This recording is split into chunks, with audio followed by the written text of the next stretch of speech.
Hello and welcome to the final part of this build video series. Today I will cover the topics that are hard to describe in the drawings and so on. I will start by giving you a few options how to build a stop on the table saw to prevent the jig from traveling too far forward. Then I will give you a few hints and tips how to check the accuracy and calibration of the jig. I will also have a discussion of MDF versus Baltic birch as build material for the jig, as well as give a few tips how to clamp really wide objects. If we start with a stop on the table saw, mine is a very simple construction. It's a piece of wood with a hole drill in it that I attach with a threaded knob. On my table saw I drilled and tapped a hole in one of my miter slots, and this is where this threaded knob fits. So I just attach this piece of wood into that hole. When determining the position for the stop, you have to make sure that the jig travels past the highest point of the blade before it hits the stop. I should also point out that it's not very often that I actually hit the stop when I operate the jig. Quite quickly you get a good feeling for when you have passed the highest point, and in my case it's like a few centimeters before hitting the stop. So I don't hit the stop very often when I use the jig. On the back side of the jig, you have to make sure that when you reach the stop position and have the blade at its highest setting for this jig, which is 60 mm, you have to make sure that the blade doesn't go through the vacuum hose adapter here on the back side. It shouldn't be a problem. This jig should fit up to 300 mm blades, but you have to check this before setting the stop position. I'm well aware that this solution with drilling and tapping a hole in your table saw might seem a bit scary, so I will give you another option as well how to make the stop. The first solution I can think of that won't affect your saw is to take a piece of wood like this and attach another piece of wood along the back side. The small strip of wood here on the back side will give a distinct stop lengthwise, so you don't have to figure out where to place the stop every time you use the jig. As long as you put a strip on the back side, it will end up in the same position every time. Of course you have to tune the stop position just as for my stop, but this is a possible way forward, and then you just clamp this to your table saw. I would say this solution works quite well. I like my solution better since it's more bulletproof. If I give this a really hard hit, I'm possible to knock it out of position, I think so. Yeah. So it works, but you have to be a bit gentle when you operate it so you don't knock it too hard. The third concept I can think of for making the stop is to have it in the back rather than the front of the jig. So you hook something onto this piece of plywood here that is L-shaped in the back. So when you reach the stop position, this L-shape stops against the back surface of the table saw. The drawback with this is that you will have this stop pointing out backwards when you use the jig, and it might be in the way. The fourth and final concept I will present goes like this. If you have an outfeed table with routed tracks for the miter bars, you could use a concept that is very similar to mine. But instead of threading a hole in your table saw, you put the threaded insert in your outfeed table, and then you use a wooden runner to use as a stop and a threaded knob to lock the runner in place. This is a very good solution, I would say, if you don't like to drill in your table saw. I could go on all day presenting different stop concepts, but I will leave it there. I don't know what your saw looks like, and I'm pretty sure that you can make the best possible stop for your saw. Maybe a fifth one to mention is to use like mag switches on the top surface and use them as a stop. But I will continue. I will give you a few hints and tips how to check the accuracy and calibration of the jig. First I will do a few tests to check the accuracy in the entire system, and the first test is to check the pitch of the ball screw. So I insert a pin in a random hole in the control wheel. I rotate the control wheel forward until the pin is in line with the reference line in the jig. In this position I zero the DRO, and then I rotate the control wheel one full turn forward until the pin is in line again. And this should equal the pitch of the ball screw, which is 4 mm, and this looks very good. Now without touching anything, I would do the opposite, and I rotate the control wheel backwards to the original position. Now we will most likely have a small deviation here it was flickering around 0.02, 0.01, and that is the backlash or sideway free play in the system. For a C7 ball screw, this should be 0.03 or less. If you're off on these dimensions, either checking the pitch or checking the backlash, there could be a few root causes to this. One is if you tighten one of the bearings too hard and the carriage doesn't move freely with the control wheel, instead it like wobbles as you rotate the control wheel, then you will have very strange readouts on the DRO. The other root cause I could see is that you mounted the DRO slightly at an angle and you have like a sticky motion in this DRO bar, so then you have to check this as well. Next test is to check the system's accuracy over a longer distance. So I use the same zero as before, and then I will move the carriage all the way to the other side to check the entire travel of the system. And over at this side here, we should stop somewhere when the pin is in line with the reference line in the jig, so I choose this point here. Now we should have a value that is divisible by 4, that means 240.0. We have 239.94, so we are 0.06 millimeter off from the target. The specification for a C7 ball screw says it should be within 0.05 millimeter over 300 millimeter length. We are at 0.06, but we have much more parts than the ball screw to take into consideration here. We have the DRO itself and its inaccuracy and the mounting of the DRO. So I would say 0.06 is a very good figure. So if I say that 0.06 is very good, when is it not acceptable then? Well, if you're up at like 0.2, 0.3 difference here, I would say that's a bit too much, even if you never would notice when you use the jig. But 0.2, 0.3 means that something is off. And it could be quite many things. It could be the DRO itself, it could be the angle of the DRO, which causes stickiness in the system, and it could be the ball screw itself. I would say that I trust the C7 ball screws more than I trust the DRO and my ability to mount it perfect, so I would start with a DRO if I'm off on this figure here. That was the dry run tests. There is one test I would do on the table saw as well, but I need to show that on my own jig since I can't make any cuts in my customer's jig.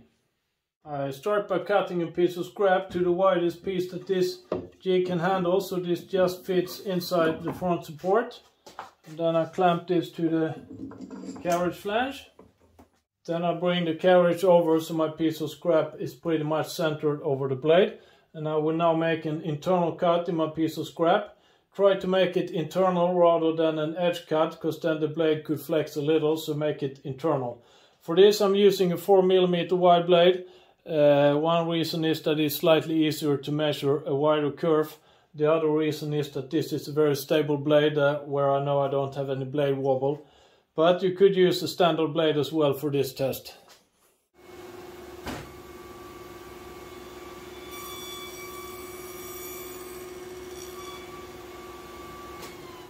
The first thing I measure on the test piece is the width of the curve on both the entry and the exit side of the test cut.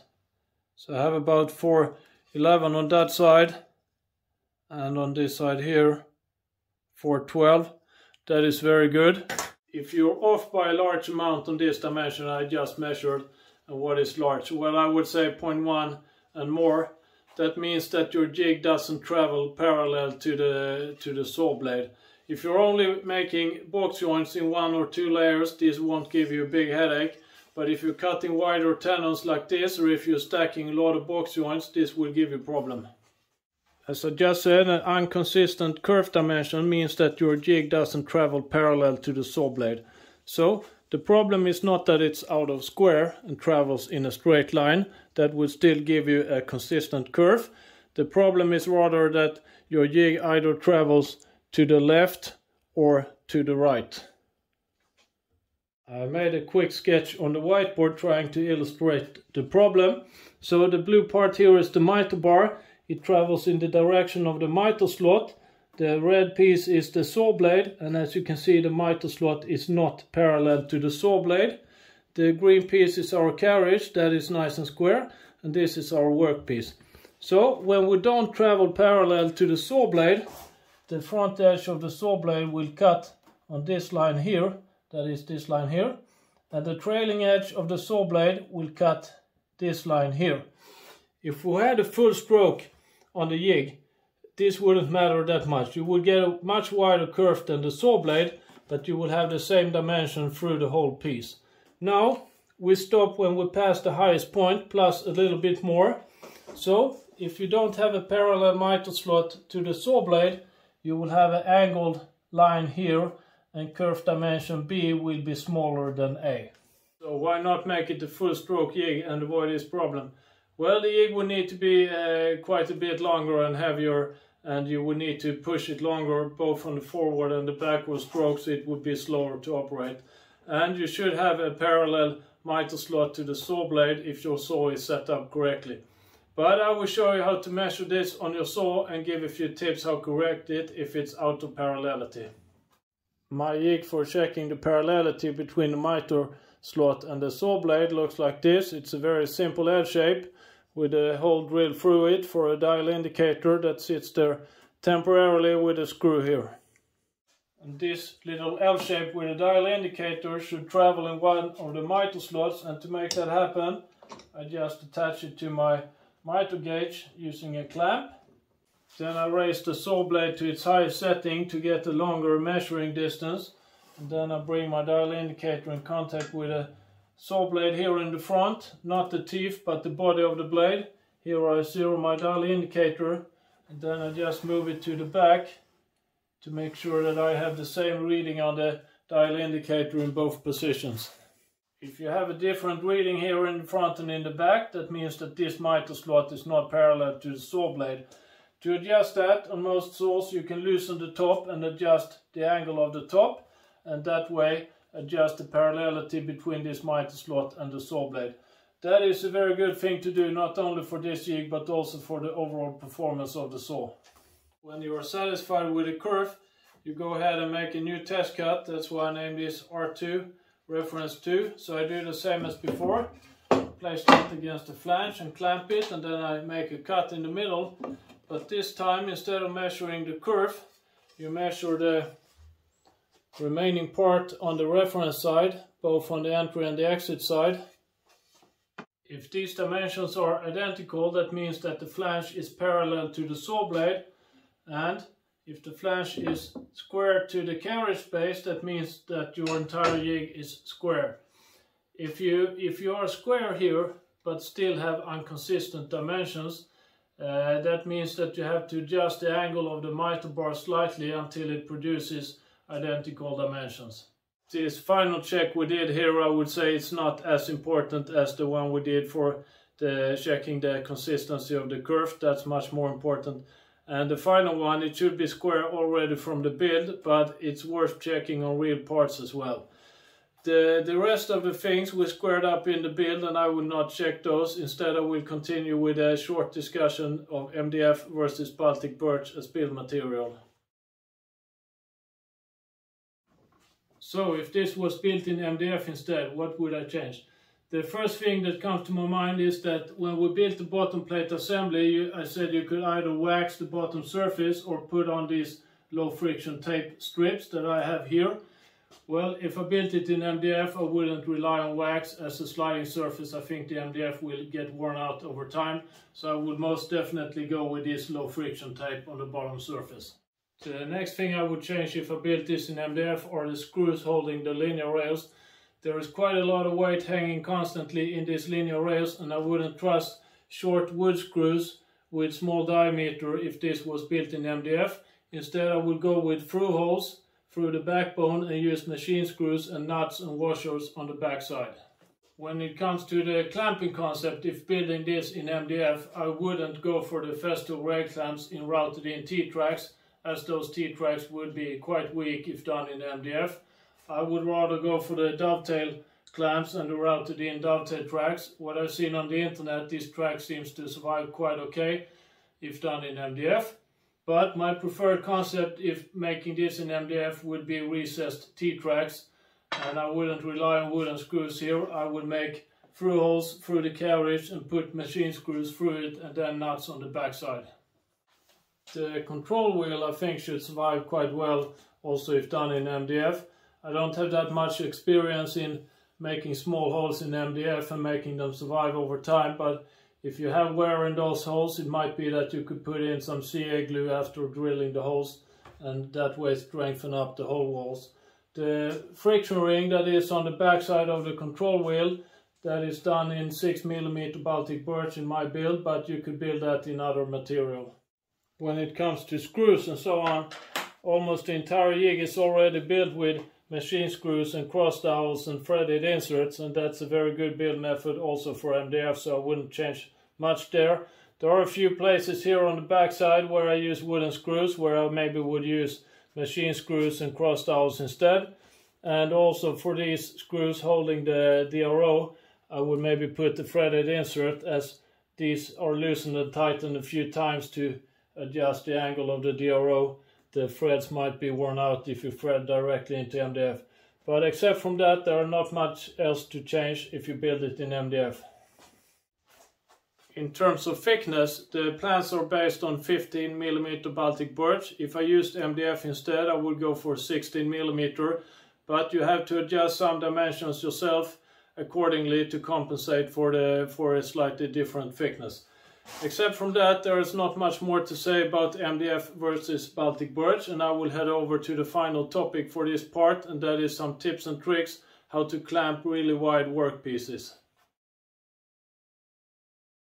So the final topic for this part is that I will give you some tips how to clamp really wide objects, because there is a slight difference depending on which clamping concept that you use. As I showed in the presentation films for this jig, with my jig, if I want to clamp really wide objects, I slide a pair of clamps in the opposite way. So I have clamps at both this side and this side of the carriage. This side here is nothing special, the clamps are inserted and clamped down just as normal. On the flange side here, you will not be able to reach the workpiece with the clamps. So here I put something thick in between to transfer the force from the clamps to the workpiece. If you use the fast steel rail clamp concept as I have here and route these T-tracks for the clamps to depth of at least 15mm, you will never encounter any problem. The clamps will be totally recessed inside the flange surface and will not interfere with your workpiece. But if you on the other hand use the micro dovetail clamps, these will protrude slightly outside the flange surface, and if you're trying to line up your work with a flange, the clamps will be slightly in the way. And you will have pretty much the same problem if you use recessed metal T-tracks and the fast tool rail clamps. The clamps will protrude outside the T-track. So how do we solve this problem? Well, for the dovetail clamps I will show you two solutions. One is that you route away a rectangular part here under the dovetail track, and that would need to be about 10mm deep to fully recess the clamp inside the flange front surface. For the metal T-track though, that recess would need to be very deep and very wide, and I'm afraid that it would weaken the flange too much. So I will show another solution that will work both with the dovetail clamps and with the routed in T-tracks. The quick solution to this problem is to make a part that looks like this. It's a very simple piece of MDF with two bolts press fitted in, just like we press fitted a screw in the control wheel. It has some routed tracks here that are 5mm deep, and then they are slightly chamfered on one side, and that is to make room for the radius on the clamp here in the inner corner. I would say it's a 20-second job to add this clamp cover. So first you slide in the clamps just as usual, and then you cover them with this piece of MDF, and these two screws has corresponding holes in the flange. So I put that onto the flange. And then on the back side I use these threaded knobs and tighten them against the screws, and that means that the clamp cover is pulled tightly against the flange. So I have one threaded knob up here and I have one down here. I would say that this separate clamp cover is at least a decent solution to the problem, and it would work just as well for a recessed T-track clamping concept. And it is not that often, at least not for me, that I use clamp on both sides. I would say 80–90% of the user cases I only use clamps from this side. So since you mount this in under 30 seconds, I think it's a pretty good solution.